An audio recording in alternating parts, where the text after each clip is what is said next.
under the Biden White House, the ceremonial song, Hail to the Chief, was effectively replaced with Hail to the Pen.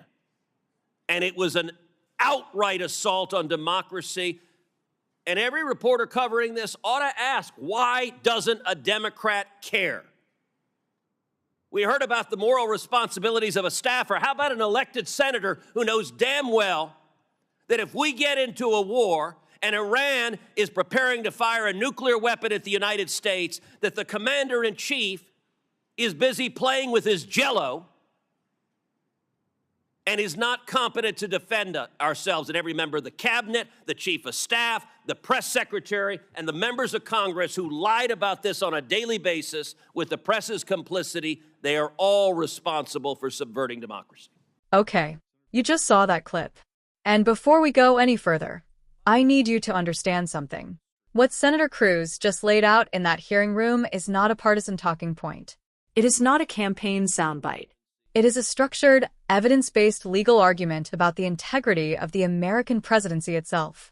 And whether you like Ted Cruz or not, and I know a lot of you have feelings about Ted Cruz, you owe it to yourself to sit with what he just said. Because here's what struck me immediately. He wasn't ranting. He wasn't performing. He was building a case.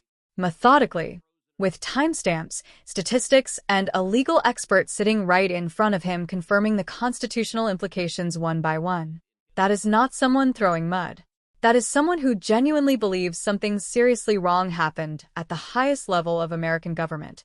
And after watching the full thing, I think he made his point. So watch it with your critical thinking hat on. Not as a Democrat. Not as a Republican. Just as someone who cares about what accountable governance actually looks like. Because if even half of what Cruz is alleging is accurate, this matters a lot. If you're new here, hit subscribe before we dive in. This is exactly the kind of content we cover on this channel. Let's get into it. Thank you. Senator Cruz. Thank you, Mr. Chairman. The Biden administration may go down in history as the most brazen constitutional fraud in American history.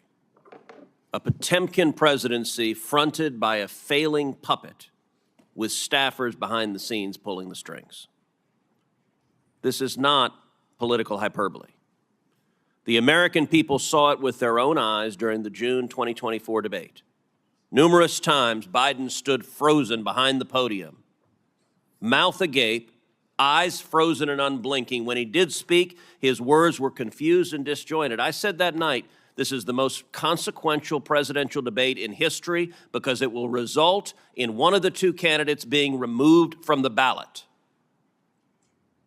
That was exactly right. And following that debate, the Democrats recognized the collapse. They pulled out their knives and took out President Biden like Caesar on the Ides of March. For all of their strutting about, protesting that they support democracy, not a one of them gave a damn about democracy when they pulled Biden off the ballot and dropped Kamala Harris in without a single Democrat primary voter voting for him. And you know what? Not a single Democrat is here today because not a single one of them gives a damn about the fact that they lied to the American people for 4 years. They knew. Every one of them knew that Joe Biden was mentally not competent to do the job. The White House press secretary, she knew when she stood in front of the American people and lied over and over and over again. And they're not here because they can't defend themselves. It wasn't a surprise.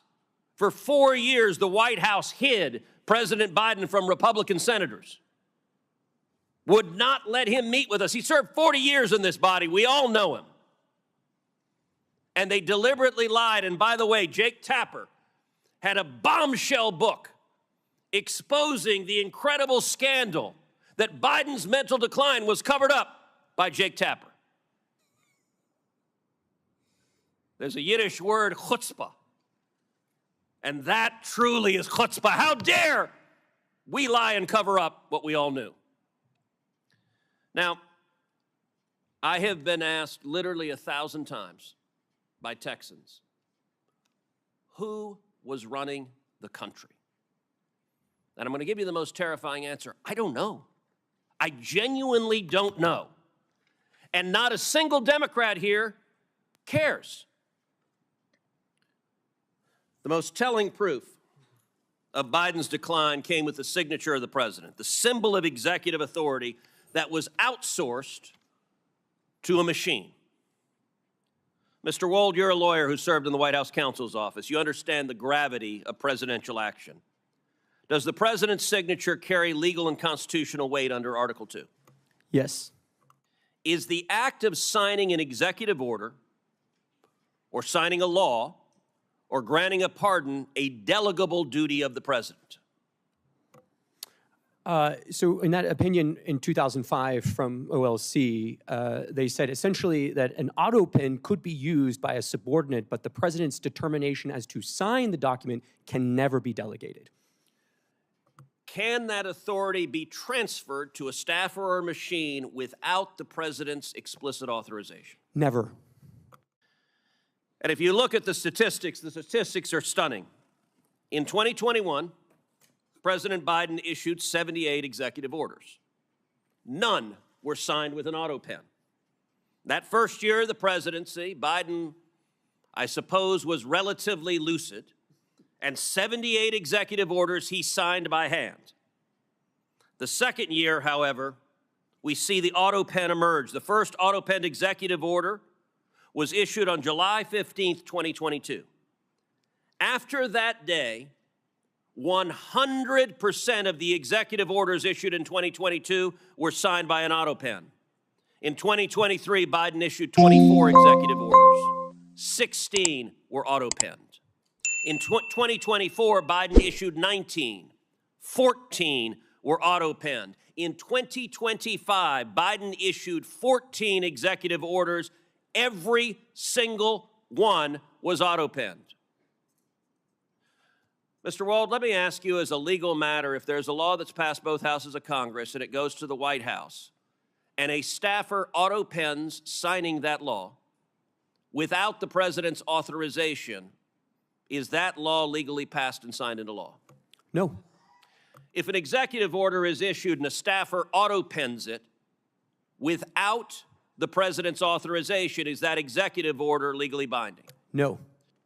And if a pardon is issued from the President of the United States and a staffer autopens it without the president's authorization, is that pardon legally binding? No.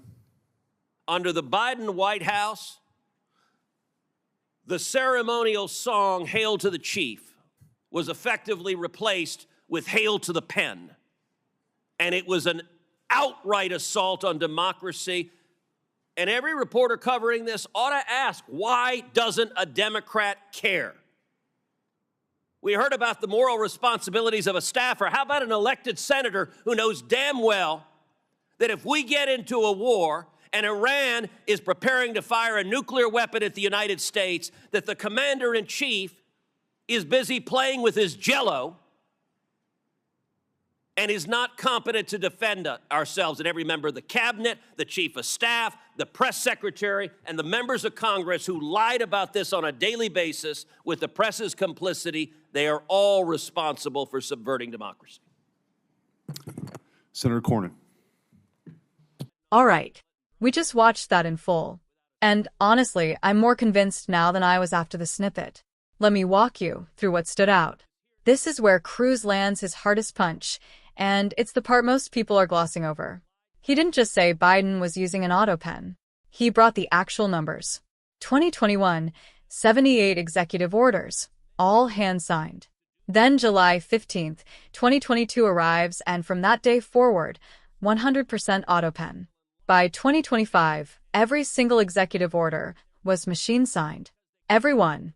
Now I've seen people try to dismiss this by saying lots of presidents use autopens. True. But Cruz's witness shut that argument down on the spot. The question was never whether autopens exist. The question is whether the president explicitly authorized each use. Because if that authorization wasn't there, those documents may not be legally valid.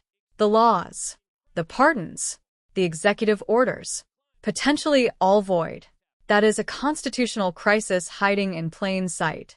Cruz brought up the June 2024 debate, And I think he's right that it was a genuine turning point. Not because of anything Trump said or did, but because millions of Americans watched Biden in real time and could not reconcile what they were seeing with what they'd been told for years. Most of us remember that moment. The frozen expression, the unfinished sentences, the look on people's faces in the immediate aftermath, including Democrats.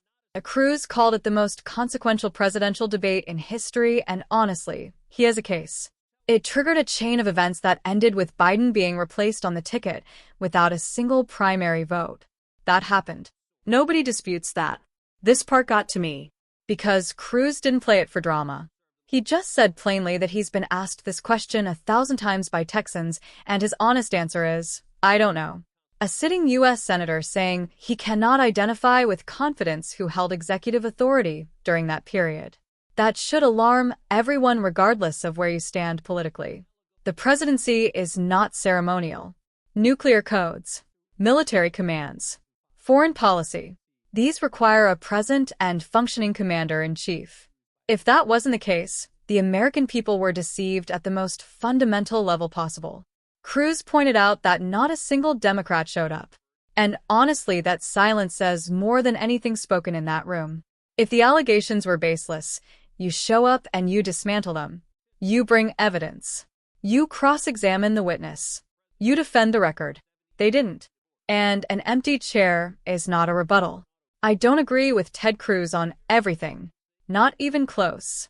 But what I saw in that hearing room was a senator doing exactly what senators are supposed to do. Using the tools of his office, asking hard questions, and putting the facts on record.